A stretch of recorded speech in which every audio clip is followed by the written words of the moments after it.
오늘은 국세청의 연말산 신고안내 책자를 리뷰해 보겠습니다.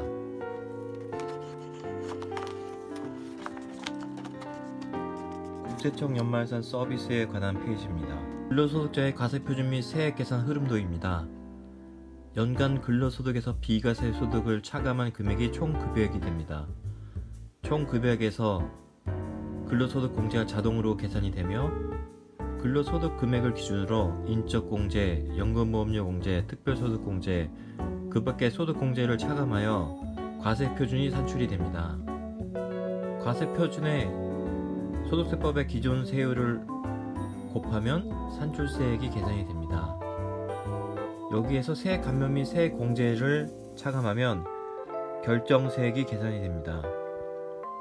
결정세액에서 20년 1월부터 12월까지 급여에서 원천징수한 기납부 세액을 차감하면 차감 징수세액이 계산이 됩니다.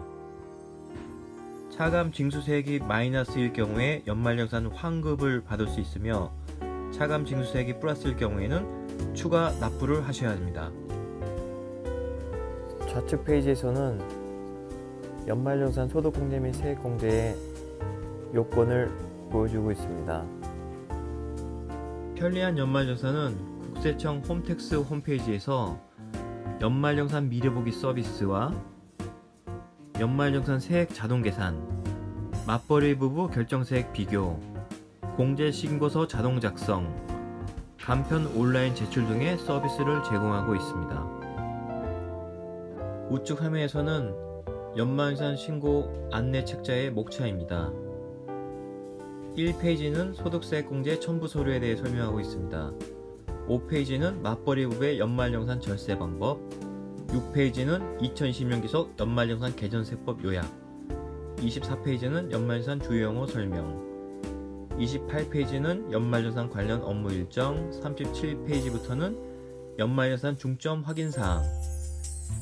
여기에서 40페이지 같은 경우에 연말정산 과다공제 주요 항목이 나오므로 미리 살펴보시고 부당공제를 받는 일이 없도록 해야 합니다. 51페이지부터는 국세청의 연말정산 관련 서비스 제공 내역에 대한 안내입니다.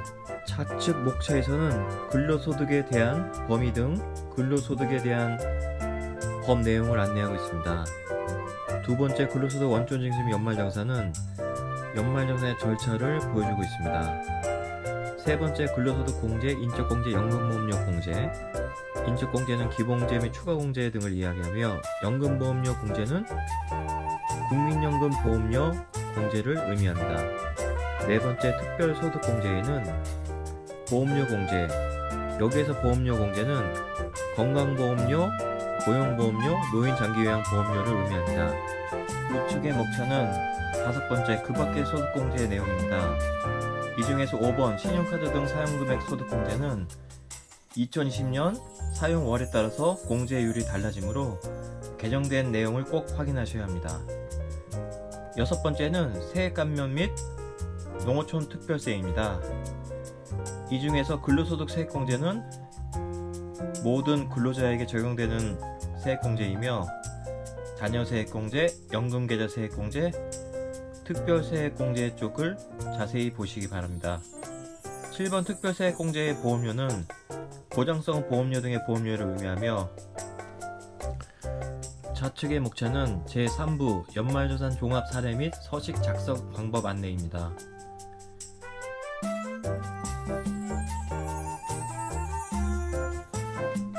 우측의 7번 기부금공제 계산 방법 조정에 대한 내용입니다.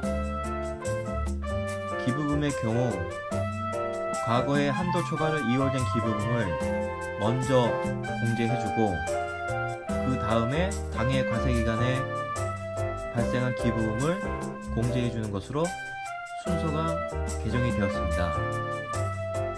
그런데 7번 항목의 경우 2020년 2월 11일 이후 연말정산하거나 종합소득 과세표준 확정신고하는 분부터 적용을 하였으므로 19년 기속 연말정산 시 2020년 3월 10일까지 연말정산 결과를 국세청에 신고하였습니다.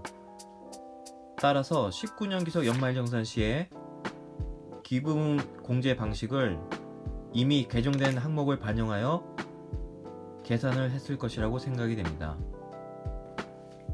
좌측 11번 항목은 신용카드 소득공제율이 인상이 되었습니다. 코로나로 인하여 순결제를 통한 소비 활성화 지원을 위하여 3월 사용분은 신용카드 30%, 현금 영수증 등 60%, 전통시장 등 80% 공제율로 인상이 되었으며 4월부터 7월 사용분은 80%로 대폭 소득공제율이 인상되었습니다.